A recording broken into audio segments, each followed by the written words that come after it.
Well, good afternoon, ladies and gentlemen. And first of all, can I thank you very much for staying this late in the day to come and join us for this 4:30 session on day 2 of Groundswell.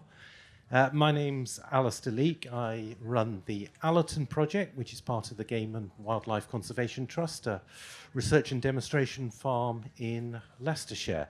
And I am one of the founded directors of this excellent initiative called Agricology. So I encourage you to have a look at that website and the resources that we've managed to compile there, which are all about more sustainable, practical farming. 5 years of work has gone into that. So have a look at that. Anyway, we're here this afternoon to discuss the end is nigh, the end of nitrogen. And I have a panel of speakers here who are going to make a contribution to that, and then you're going to do most of the hard work, I hope, and ask us the questions. So let's just have a look at nitrogen as an introduction, the importance of it. I'm told that 40% of the world's population get their calories from the Haber-Bosch process, which is the method used to take atmospheric nitrogen out of the air using natural gas, which is methane, CH4. They split the hydrogen off the natural gas and combine it with the nitrogen, and that's what makes your nitrogen fertilizer. In the process, you split the carbon off from the hydrogen and combine it with oxygen, and that produces carbon dioxide, which of course is a greenhouse gas. And you'll all remember last summer when the price of gas rocketed, the fertilizer plant shut down, and we had to start it up again because we couldn't do without the carbon dioxide, which is quite interesting. So crop plants are highly responsive to nitrogen, and they produce great yields at really quite modest rates. But 40% of the carbon footprint of a crop of wheat comes from the nitrogen fertilizer that goes into it. And so if we are looking to reduce our carbon footprint of growing a crop of wheat, nitrogen is the obvious first place to start. The other thing about nitrogen is that 50% of the nitrogen applied to a crop delivers about 80 to 90% of the yield, which is pretty impressive. The problem with that being the other 50% only delivers 10 or 20% of the yield, which means it is not well utilized, and it is that proportion of the nitrogen which ends up in the environment, and it is that which causes the environmental damage.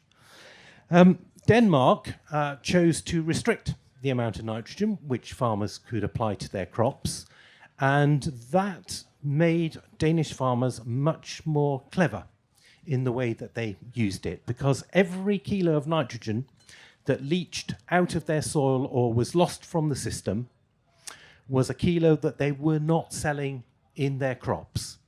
And that drove Danish farmers to become 80% nitrogen efficient, whereas in the UK we are struggling to get to 65% nitrogen efficient.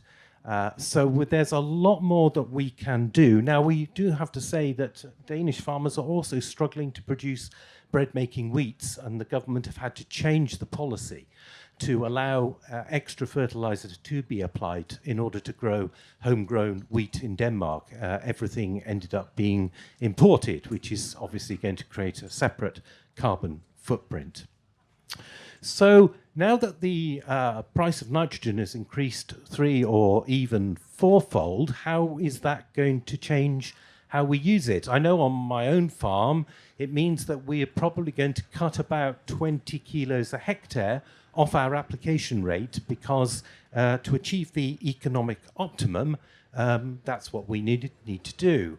But it's interesting, when nitrogen reaches £800 a tonne, which it has done, it then becomes economic to use green electricity to hydrolyze water and to split H2O split the hydrogen off the oxygen and use that in the Haber-Bosch process to combine with nitrogen.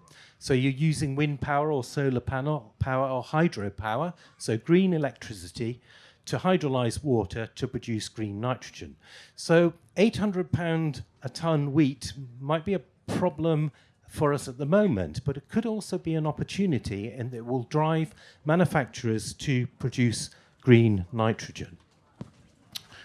And then, of course, we must turn our attention to plants. Some plants will fix nitrogen, and some of our panel, I'm sure, will be using those. We can surely use those better, putting other crops into our rotations as well.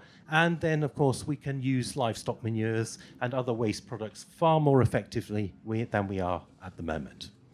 So, ladies and gentlemen, an introduction to nitrogen. Now I'm going to turn to my panel, who are the people who are using it. And I go first here to Martin Lyons from the Nature Friendly Farming Network. Martin, I'll allow you to introduce yourself and describe your approach to using nitrogen fertilizer. Thank you. Yeah, thank you very much. So I was traditionally called an arable farmer, but I very much class myself as a mixed farmer now. We added livestock into the system. We also farm worms, biodiversity and everything else. So we try to do a whole farmed approach. For a number of years, we've been using cover crops to add legumes, clovers and things in, spending the money on the cover crop to get the fertility built up in the soil. We've added graziers into and sheep. We're going to be adding cattle in. But for a lot of what I've been trying to understand is where is the nitrogen, what's available, what's my crop need.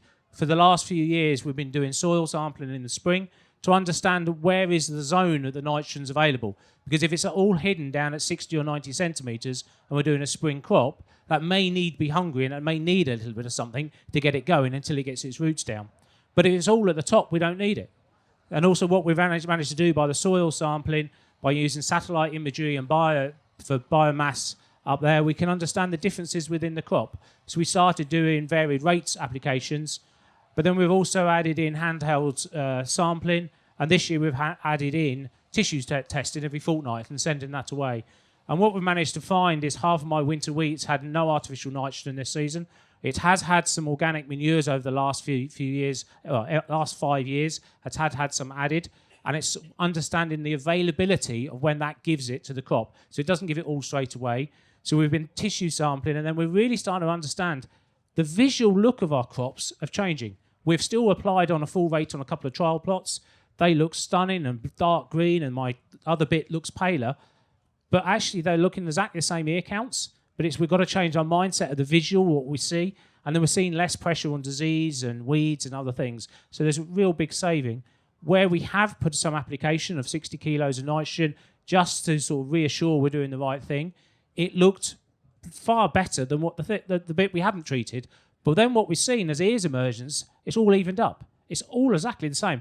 And we cannot tell the difference where we have and haven't.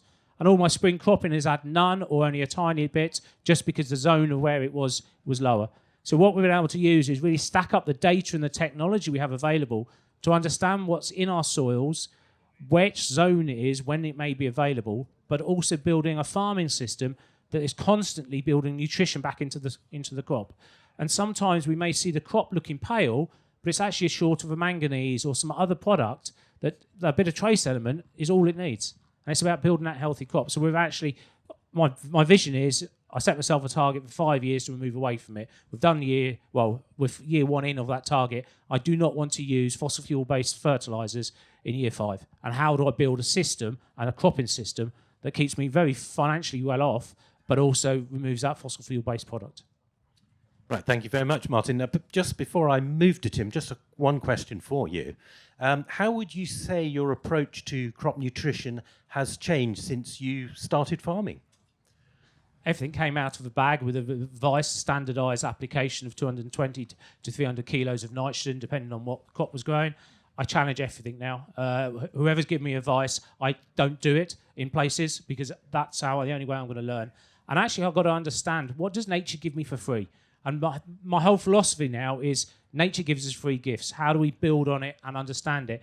But I want the technology there to reassure me I'm doing the right thing because I look so different to my neighbours. They are dark green, high input systems.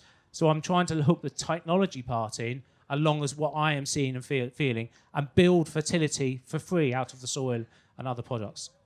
Lovely, thank you very much. Right, over to you, Tim. Tim, you're running a mixed organic system. Just tell us a bit about yourself and your journey and how you approach using nutrients on your crop. Yeah, thank you, Alastair. So very similar. Now describe myself as a mixed farmer. Came from, I said, in 2011, we were completely arable. Completely arable farming. And then I did enough of a scholarship and realised I needed to change the way we farmed and put half the farm down to herbal lays. And then went to a rotation of 4 years of grass and 4 years of cereals.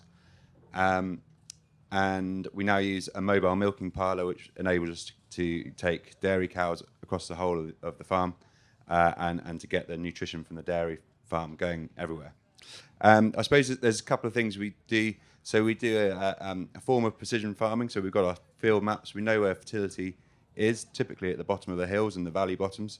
So we'll do things like when we're grazing, we'd put things like fodder beet in the bottom of the hills for winter grazing, and then put the bales at the top of the hills to try and get the fertility from the bottom of the hill back up to the top of the hill. So trying to use animals and be a bit smart about where we position things. We would also, what else would we do? Sorry.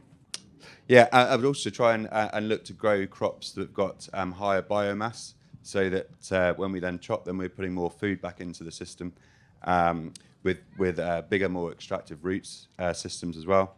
We undersow all our cereals with clover, and I think sometimes the clovers are beneficial, but sometimes they're not. So we've got to be aware. We've got to make sure that they're producing active nodules, not just clover. So you've got to do some digging to make sure that's right. Going forward, we're going to look to do a bit more grazing in our cereal crops, looking to going to strip till into pasture cropping, and using bale grazing even more to try and start to build, be even more aware of where low fertility is, and use the animal action to build up fertility in the lower fertility sort of spots around the farm. Thank you, Tim. Now, I can't let you get away just with that. I'd like to just know, and I'm sure the audience would too, your motivation for making the switch to organic. What inspired you to do that? I suppose the motivation originally was to put grassland back into the rotation. And then when we started looking for share farmers to come and help us make use of the grass, one of the opportunities was a dairy, and it kind of made sense to go into the dairy, the organic dairy system on a grass-based thing, and that kind of was the thing that made us think about going organic. So much more about the organic grassland management, and the cereals came a bit later. I went and did some study tours, spoke to John Pawsey and various other organic arable producers to try and make sure that I could be confident that the arable side would work, but it was mainly driven through the grassland. And there's a certain degree of discipline that it forces upon me. So I made the mental decision to go down this route of grass-based and more of a nature-based system, and the discipline of organic, I think, kind of suited me and the way that I'd work, because I'm quite tempted to go back and grab a bag every now and again. So it was kind of quite a useful way to do that. Yeah. So your experience to date really has been very much with grass-led systems. Have you figured out what your arable rotation is likely to be yet, or is that still in design? No, so it's still in design. I think the typical thing that I understand of organic growers is that they spend the first 5 years mucking around with their sort of high-value crops like quinoa and lentils and all this other stuff, and then they fall back into oats and a bit of wheat, and that seems to work really well for them. So I'm just going back into more oats and a bit of wheat, and some bi-cropping beans and that sort of stuff. Yeah, excellent. Great, thank you very much. So, and that brings us nicely on to Dominic, who's our third speaker on the stage here. And Dominic's involved in the research side of things, and we've both heard how farmers use data now particularly, but we need people to generate that. So Dominic, tell us what your thoughts are on the future of nitrogen. Yeah, sure. Thanks, Alastair. So I work as a researcher at the Organic Research Centre. Obviously, at the moment, the issues in the kind of global supply chain for fertiliser have forced farmers to ask really sort of pertinent questions about reducing nitrogen. There's always been the kind of environmental imperative to do that, and now there's a real economic imperative as well. So I'd start by saying the system isn't really geared yet to lower inputs. It's still very much the breeding and the testing takes place at high nitrogen rates. And actually, I might argue that organic farming offers a good opportunity to be more kind of front and centre of the testing and the science and the research and the development to understand how farmers can grow crops effectively and still get good yields whilst also reducing the amount of nitrogen fertiliser that they're applying. There's also a kind of systems approach to it and system diversity, which Martin and Tim have talked about.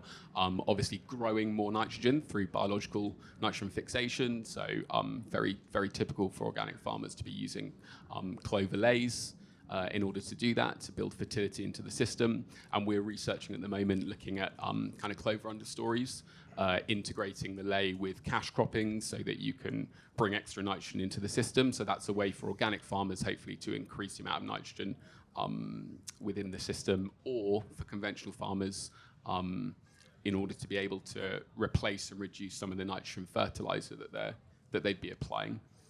But yeah, absolutely. Another project that we're working on is looking at wheat varieties under organic conditions, and again trying to understand and test and research into which varieties will respond better in the ultimate no nitrogen application system. And there are other features within breeding as well that could be looked at in terms of nitrogen responsiveness. So varieties that are able to yield very well even at lower nitrogen rates, and that's definitely a heritable trait that breeders could be looking at. There's also stuff Alastair mentioned about growing quality wheats, so bread-making wheats, and actually there are a couple, again, of traits that could be looked at in terms of reducing the amount of nitrogen required later in the season to meet milling requirements. So grain protein deviation is something that can be looked at in terms of breeding. So that's about nitrogen translocation efficiency. So more nitrogen ending up in the grain, and you reduce that trade-off between yield and protein content. And there's also stuff to do with protein quality, whereby wheats with a higher glutenin to gliadin ratio, the glutenin is responsible for the elasticity in the dough. So actually at lower total protein content, you can still make perfectly good loaves of bread. So it's just about kind of the industry starting to accept maybe needing to be less obsessed with this idea of total protein content.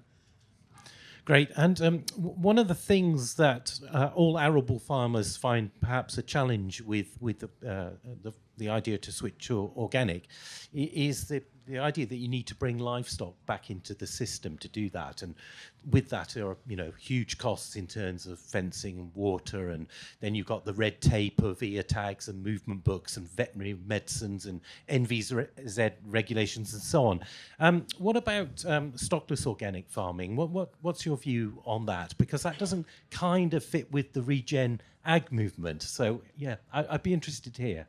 Yeah, I mean, I think it's possible. I would advocate always having mixed farming systems. I think a true organic system should involve livestock, and obviously if you've got lays in the system, then having livestock to be able to graze that and manage that definitely makes a lot of sense. As I say, with something like these living mulch systems with the clover understory, perhaps that's the way. I mean, you're mowing the clover, you don't necessarily need to graze it off, so that's a way to keep building nitrogen into the system. Yes, because you are, in fact, you're just taking the animals out of the cycle and you're going plant, soil, plant, rather than plant, soil, animal, plant. Yeah, good. Thank you. So I think we're probably open up to the floor at this point. So if anybody has a question that they wish to ask, we have Sam who's going to present the microphone to you. Just stick your hand up and indicate, and he'll come to you. So please don't start to ask your question till the microphone's there. Otherwise, people at the other side of the room can't hear the question. So who's going to go first? Lovely, thank you. This gentleman down here. The mic's on its way. Thanks. I got a question for Tim whether he's got any regrets of going organic yet. Yeah, thank you. This time of year is a time of year for regret for an organic farmer, because you see the hedges bursting with crop, and you think, God, what am I doing? But I find it a really fun journey, learning much more about being a true husband of the soil, and learning how to work with that. So I guess the success is that I get because of how I've done things to the soil and how I've managed the whole system, and I take a lot of pride in doing that at the moment. So I'm still a confident organic farmer and a happy one. But there's certainly issues with marketing and various other bits and bobs. But I think the transition into sort of more diverse types of cropping, so the sort of the strip till and that sort of stuff, I think is going to give me even more resilience in my farming system going forward. And are you able to access premium prices in order to make up for the lower yield from your system? Yes, you are certainly, and I find that the supply chains of all these, they're like the niche products, and they're so much shorter that you end up having really good relationships with the buyers. So there's both of them. Thank you. Who's next? There's one here probably then, and then there's a gentleman towards the back over there. Thank you. I was really interested in what you were saying about trialling wheat varieties under lower nitrogen regimes. Where can we go to find out about results from such tests? Yeah, so the specific project I'm talking about is called Live Wheat, and it's DEFRA funded. So we're in the final year now, so it's been running for 3 years. So yeah, the reports and the data will be available. I mean, obviously in the future, what we'd hope is something like the recommended list would start to address not just high input farming, but they'd start to look at and research varieties for no-till, varieties at reduced nitrogen rates. So maybe that's kind of a pipe dream at the moment, but hopefully eventually, I think the work is starting to filter in now to understand that obviously, depending on the different environments, that the performance completely changes, the agronomy changes too. So we find in very low nitrogen situations that diseases are much less of an issue, or susceptibility to pests are much less of an issue, and these are the things that are the focus of breeding. But actually, if you start pulling back on nitrogen, the focus can shift. But I mean, it's a long way. It's a long way off. So your question is a very good one, because I've always been concerned that all the NIAB trials that are done at full rate nitrogen. It's distinctly possible we're breeding wheat varieties that don't develop good root systems, which are, the best way to scavenge nitrogen out of your soil is a good soil structure and a whacking great root system to pick all that nitrogen up. And I fear that we may have been breeding that out.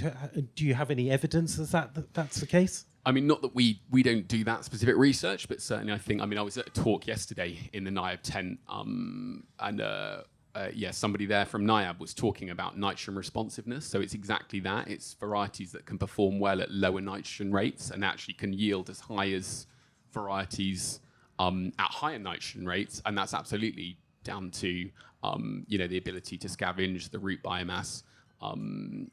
Even associations with microbiology that might improve the nutrient use. And then I've also seen research from what was the HGCA, so HDB, when they were the HGCA, showing again how different varieties, different genotypes, their response to different nitrogen levels, the root biomass changes. So at lower rates, some of them actually increase root biomass in order to scavenge the nutrients. And it's that kind of stuff that breeding really needs to be paying more attention to, I think, now in the with the future of lower input farming.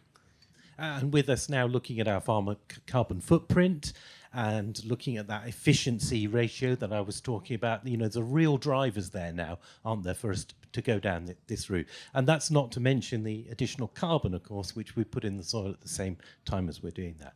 I see you've got the microphone, so the floor is yours, sir. So pre-industrial societies would have always had a shortage of nitrogen. And the Haber-Bosch has given us a nitrogen revolution. Are we being too hard on ourselves? Is there a place for actually celebrating our use of nitrogen? Should we not even be talking about using more?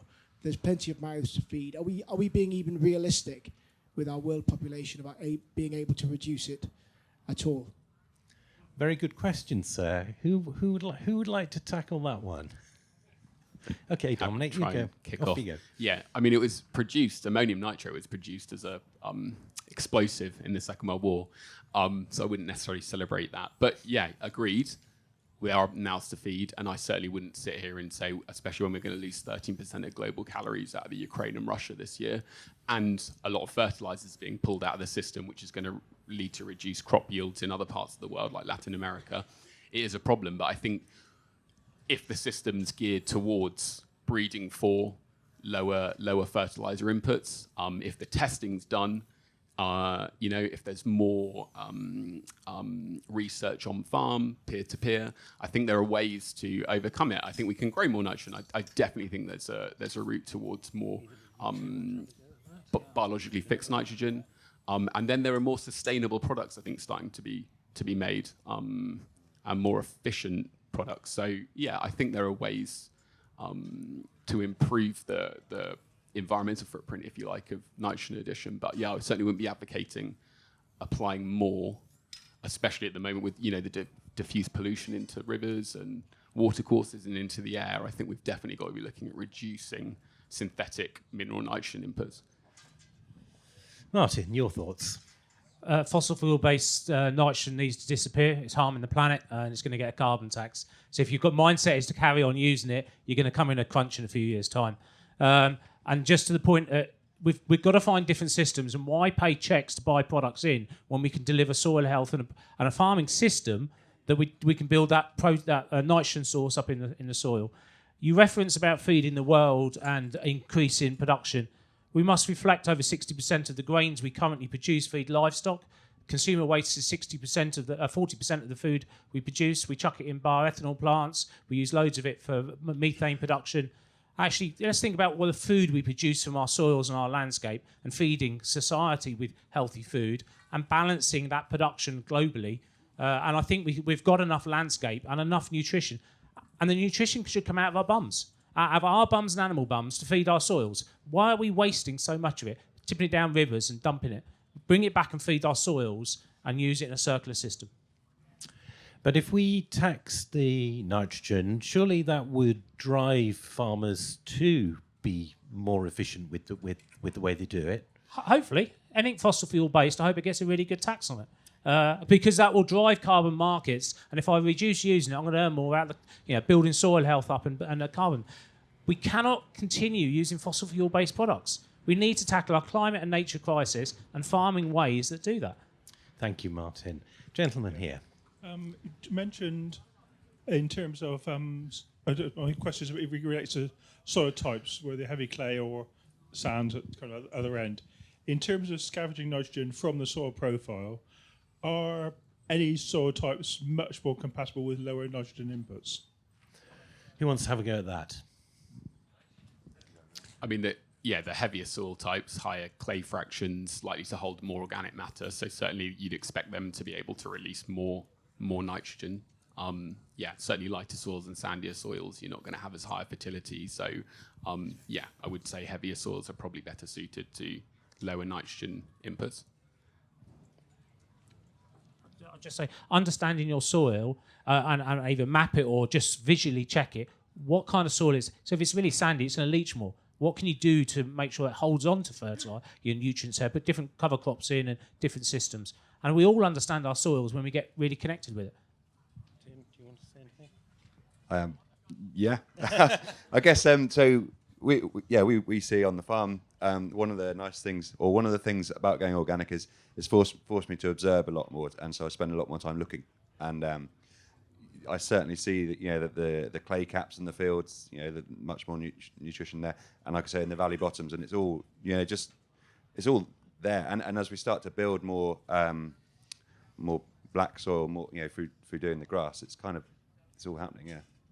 Yeah, certainly. My experience of organic farming was it taught me where my compaction was, because when you put fertilizer on, it hides a lot of evil. And when you've got compaction, the roots can't get in, they can't take up the natural fertility that you've built in the soil. And it taught me to be much more careful about how I ran across the field. You've got something to add? No, Yeah. it's probably more relevant to the previous question, which is about the use of extra nitrogen. I definitely think one of the hypocrisies within organic systems, organic farming, would be not, completing the cycle of returning the nutrients, from human waste, so sewage, or I've read something recently about pea cycling, so you can actually, human urine's really high in nitrogen and phosphorus and potassium, and potentially you can start using those kind of fertilizer-derived products rather than having to rely on intensive, fossil fuel use in order to produce fertilizer. Thank you very much, panel. And to our next question, please, sir. Hi. What are the Danes doing to get that extra 20% nitrogen use efficiency? And also, how do we ease ourselves off nitrogen without going bankrupt? So the Danes were, as I said, driven by taxation and an upper limit put on, cover crops used routinely, tillage systems reduced to reduce the amount of mineralization coming out of the soil, and crop sequences which optimize the use of the nitrogen within the whole system. And then on top of that, some of the things that Martin was talking about, which is better measurements, use of technology, variable spreading techniques. So we've got scanners that can scan the crop, and basically the reflectance of the green color can be taken into account on the onboard computer, and it variably spreads the fertilizer. You have to be careful with that. Sometimes a crop is yellow not because it's short of nitrogen, because it's got another problem, and it will tell the machine to put more on that plot when actually you should be putting less on it. So there is some interpretation required, but that's what they've been doing. And perhaps you might make some comments about how you use technology to improve your nitrogen use efficiency. Yeah, it's about testing and understanding what's in the soil. Soil sampling in the spring, testing the crop, but also it's about all those organic principles of building fertility up. And then if you're taking a heavy crop off, you're going to take the nutrients out. So you've got to build a rotation that has the opportunity to build and then mine that nutrient out and build again. And it's just trying to understand there. But the best thing to do is do less and see what happens. Miss a tram line, see what happens, or miss a bit. Understand what your soil and your crop is capable of producing. Great. Our next question comes from Richard, who has come a long way today to join us. Thank you, Richard. Put your question to the panel, please. Tim, you touched on clover using clovers in bottom of wheat. You said you're coming across some problems with that. Have you tried any other legumes, and what problems actually were you coming across with the clovers in the bottom of wheat? So I haven't necessarily gone into it in great detail, but I can overcome most of the problems. But the problem that I was alluding to is often if you can look at clover at the top and think it's lovely and green and everything else, but if it's not actually forming any nodules, then it's not really doing you much good. So it then comes down to, because clover is quite a heavy has a high requirement of other nutrients, not nitrogen. If it's not getting those nutrients, it's not actually doing anything. It can start to then rob the system instead of benefit the system. Until you plough it in or cultivate it in, then you're putting a green manure into the system, but it's not actually doing anything in that scenario. Some other problems you can get are like harvesting issues and that sort of stuff. But I can deal with that with swathers and various other bits and pieces like that. So, yeah. Having a wet understory in your undersow, do you mean, when you come to harvest? Or sometimes the undersow becomes an oversow because the crop drops and stuff like that. So, yeah. Yeah. It's that balance between the two crops. You want the clover to survive and be ready to take you into the fertility building phase, but you don't actually want it to smother the cereal crop in the rotation. No, exactly. I mean, last year I loved it. Every field I harvested, there was a sea of green about, 4 inches tall, and you think, we're doing something really amazing here. But then you start digging in the clovers, and you're like, well, there's no nodules. So you have to give it time to to wait and start working. Dominic, please. Yeah, so we've been doing some work on these clover living mulches. So obviously undersowing usually a spring cereal and then direct drilling straight into an established clover stand. What we found after 18 months is the mineral nitrogen in the system has started to double in the soil, but it does take a bit of time. And there's also a kind of trade-off between the cereal and the clover in the stress between the two things. It's like Tim says, actually it reduces nodulation. The clover's not necessarily fixing nitrogen whilst it's growing underneath the cereal. And it's putting its energy, so nitrogen fixation is a very energy intensive process and it requires a lot of P for that, phosphorus. So it's, not necessarily building nitrogen whilst under the cereal, but as soon as the cereal starts to ripen in the summer and then you harvest, there's a couple of months there where the clover really kicks on, puts on a lot of biomass. And of course, the amount of biomass directly related to the amount of nitrogen that's been accumulated.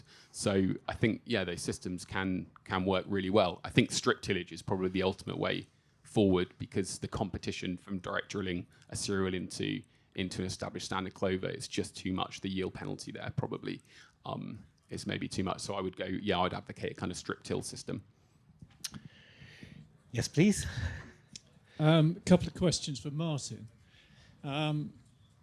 You're not a organic farmer, but you must have considered it, so why not, just out of interest? Secondly, I think the whole concept of mixed farming is brilliant, but is there a market for all that extra livestock? And where would the product actually end up, do you think? I'm not organic because I'm too lazy. I want a quick fix if I need it. But I'm trying not to use those products. I've done contract I'm a contractor and as well as our own farm. I've contracted on organic farms and it opens your eyes to what's achievable and what you can do. But I understand sometimes you may get disease, you may get a problem, and sometimes it's just easier and quicker to reach for a can sometimes. But I try not to. I think the point was made earlier about having just an arable system without the livestock mixed. We are wasting food opportunity by not having that meat, that grazing animal, eating the free issue grass that's produced to produce more food. So I think there's huge opportunity. I don't own my sheep. I have a young lad who's building his own flock up. He comes and does it all for me. I don't charge him. I get between 20 and 40 kilos of nitrogen at the back end of them sheep. So he wants to work with me to manage that ground. And I think there's a huge opportunity of moving some of the livestock from the west and up north and bringing them down to the east, especially around here, and feed our soil. Because it's not just the nutrients, it's the biology it gives us. And I think there's a huge appetite for that kind of meat. And I'm an advocate for less and better. Find out where your meat comes from and eat it from a good farming system. And bringing the sheep into that system, we've all had experience where graziers have left their flock on the field too long in an arable system. And, it is said, I don't know if this is true or not, that in the Industrial Revolution, when they lined the canals with clay, they ran sheep up and down the clay to seal it because sheep create such fantastic compaction, which is really not what you want. What's your experience there? So we're on between 40 and 65% clay soil. You have to work with your shepherd. I only want them to eat 50% max of the green cover. I phone him up the day before this heavy rain forecast and tell him to move the sheep because I'm not charging him. He wants free food, but he pays me in different ways and I get the nutrition out of it. It's about working with your shepherd. If we've had it where we've had heavy rain and he hasn't been able to come in the first year he came and it's compacted our soils, we can deal with it, but we need to work with those managing our livestock not to cause that harm. Excellent. Very good. Right. Nobody has a microphone, which means we haven't got another. Yes, we have. Thank you, sir. In the organic cereal trials, have you looked at breeding stronger allelopathy into cereals? Yeah, so we're doing testing rather than breeding. So that's not something we're looking at the moment, no. And we focus mainly on wheat, so it doesn't have that. What about like grazing cereals as well? Any tests on that? No, we haven't looked at that either. I mean, there were some trials actually a little while ago. It's actually looking at blackgrass control rather than grazing into winter wheat. So in theory, it's supposed to perhaps increase root biomass. So by knocking back the cereal, also potentially to increase the amount of tillering We didn't find any yield penalty from grazing cereals with sheep. That was on wheat. Okay.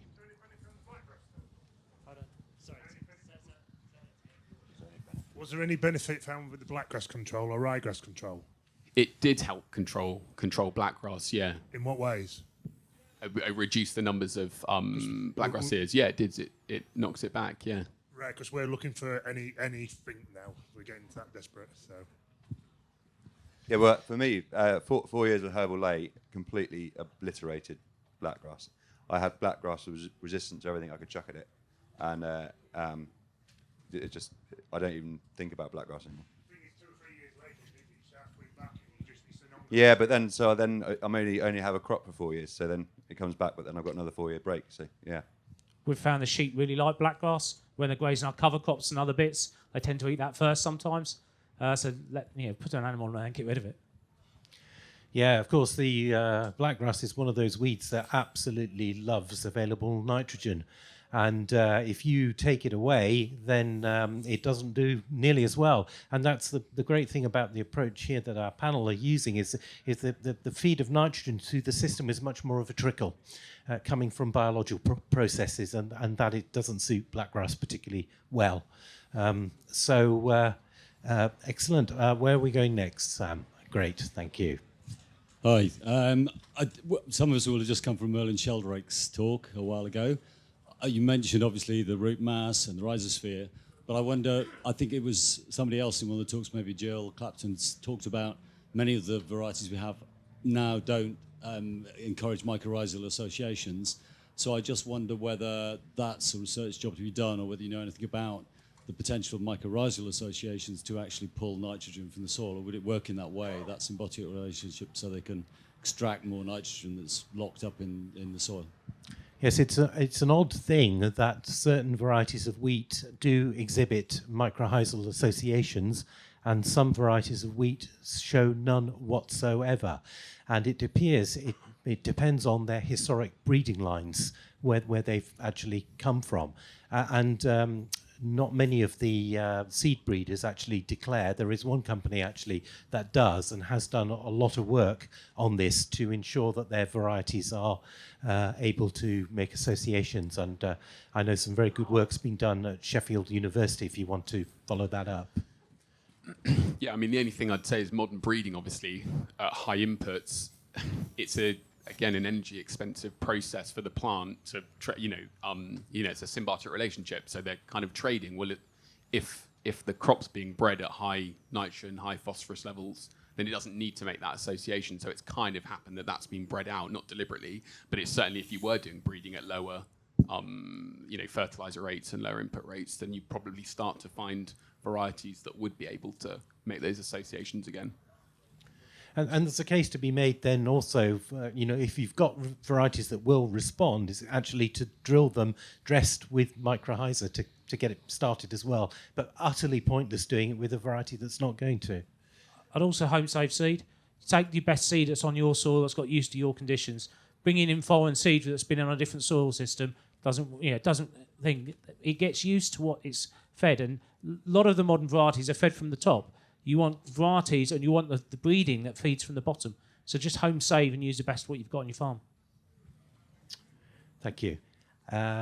Who's next? Have we got anybody set? Splendid. Thank you.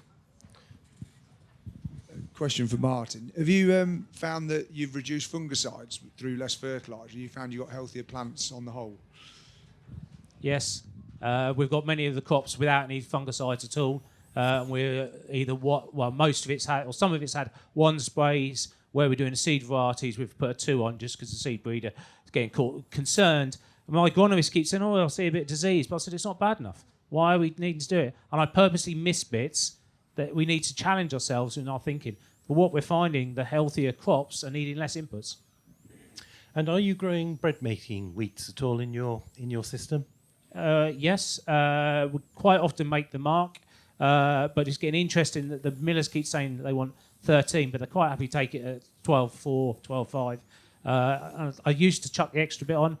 This year we've introduced the YQ variety, and apparently if I can get 10.5% protein, they can mill with it. So now my question's back to the millers. Well, if they can do it at 10.5 and build from there, why we have to chase 13? It's the wrong input system.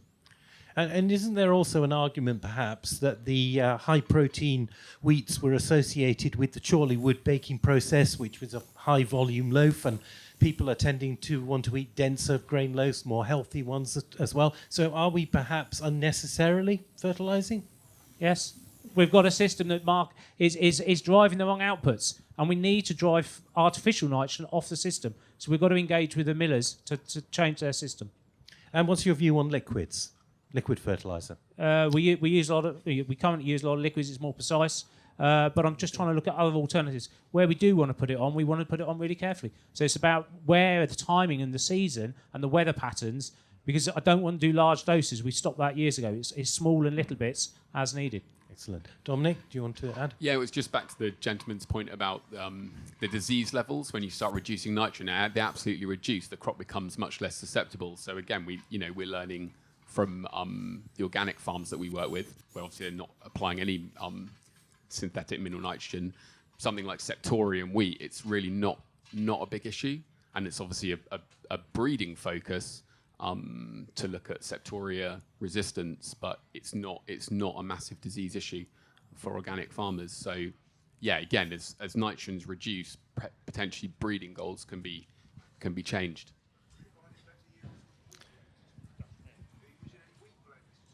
Are you using any wheat blend? You get that? Yeah, and that would be another example of kind of a practice to try to rely on less inputs to grow crops more efficiently. So yeah, we do look at blends.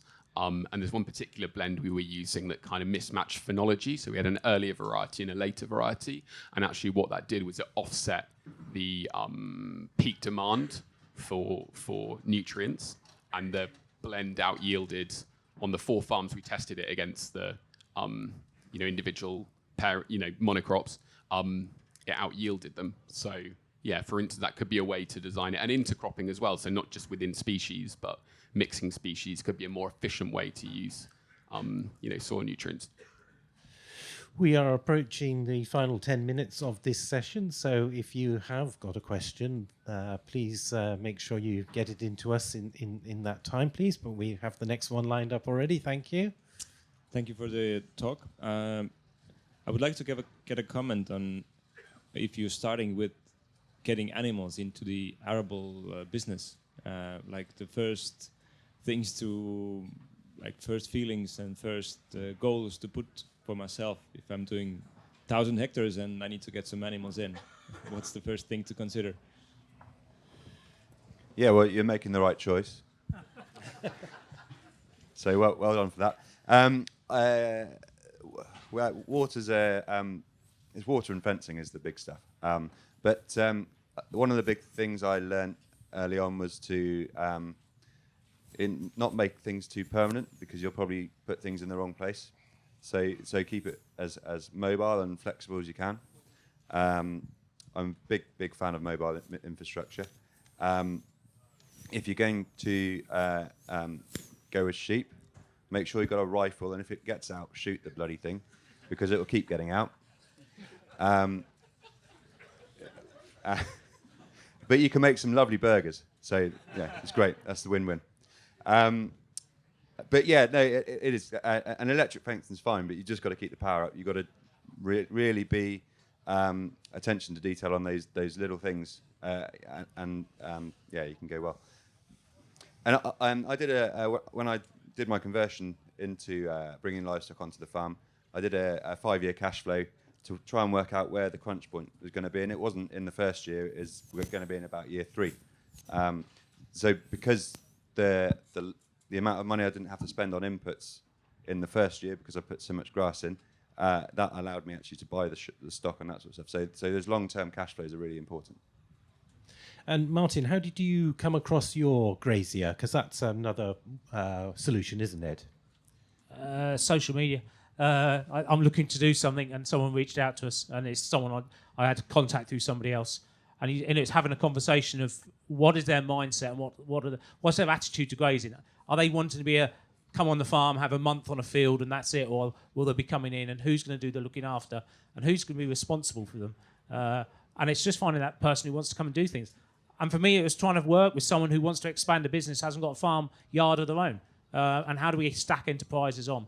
And now, well, as of this autumn, we'll be adding our own cattle in the system and adding our own responsibility of looking after them. So we may go that a share opportunity or take the plunge and do it ourselves. But it's building that in and working out the cash flow, the nutrient opportunities, the feed opportunities, and just plan it in. Is there anything else, panel, that you would like to say, which perhaps hasn't been asked by the audience, a point you would like to make about your approach to nitrogen?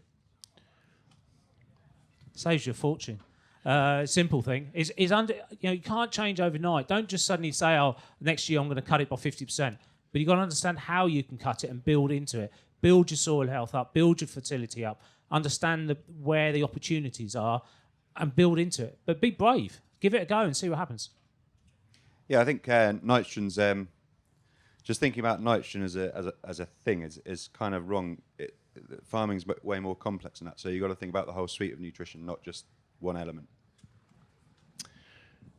Okay, thank you. So we have no more questions from the audience. So perhaps we'll give a question. Oh, we have one, but a question coming for the audience. How are you responding to the increase in nitrogen prices? Or what is your story on how you've used nitrogen? We'd be really interested to hear on the panel. So give it some thought, and we'll come to you next. Have any of you used any biostimulants or similar products instead of bag nitrogen?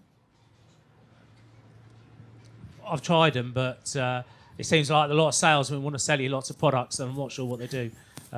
What can nature give me for free?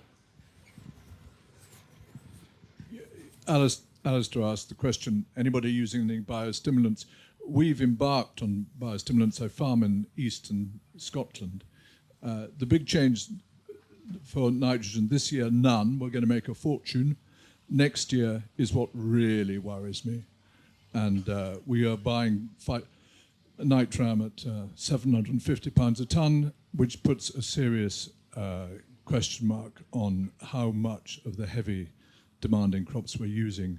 The biostimulants, we've had a first look, and the jury is still out as to whether we can cut them to the levels that some of the people have been quoting, so John Kempf and others. And are you doing that with any other changes to the way you approach your cultivation or your rotation? Quite a lot. I read Gabe Brown, drank the Kool-Aid, spent £500,000 on a livestock operation, far too much money on a drill that fell to bits, and we're on the journey. Well, you just need some facial hair now, and you'll be getting it. I hope you get to the end of your journey happily. There's another question there, Sam, please. Stood there, yeah, at the back. Thank you. Hello, Lance. I farm in Peterborough. I'm a new entrant farmer. Started 4 years ago on a council farm. It's all arable based, and I wanted to bring in sheep onto the farm. I use cover crops. 70% is spring cropped. Put all cover crops before then. Have Dorset sheep. I lamb in September, and I bring the sheep, and they cover the cover crops all winter, and then they're sold February, March, and then go in with winter wheat after that. It's all direct drilled, passed through twice. This year, I've been reducing my fertiliser. I've gone in with no fertiliser this year. I've been building up the organic matter. And I think from building it, it's at 8 to 10%. I'm feeling that can feed the wheat and the rest of the crops I'm growing. Benefiting, we've also incorporating the cover crops, the lambs and the sheep grazing. And yeah, I'm using biostimulants as well. And if it doesn't work with that, I know that it's feeding the microbes in the soil. So I don't think I'm losing out on the biostimulant journey, but I've not bought any fertiliser this year.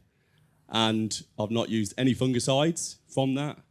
And I've not got black grass. And when I took the farm on, and my farm's called Flood Farm, and it was grown for potato land, because I'm in the fens, and it was just black grass. And I've I think I'm getting there. Martin has a question for you, so hang on to the mic. You said you're a tenant for obviously, I guess for the council or someone. Yeah. Did you do a soil assessment when you went in as your tenancy? And does your landlord recognise and reward you for the improved soil quality and health that you're delivering for their asset? Yes.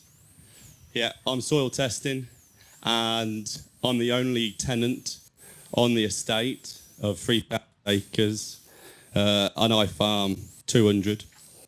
And I'm being used to all the other council members how I'm farming the estate. I'm being their example. Well done. Thank you.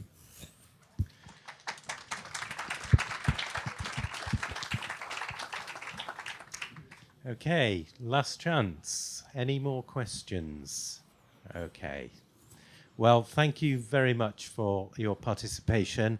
And before we go, can I ask you please to put your hands together for our magnificent panel this afternoon? Thank you.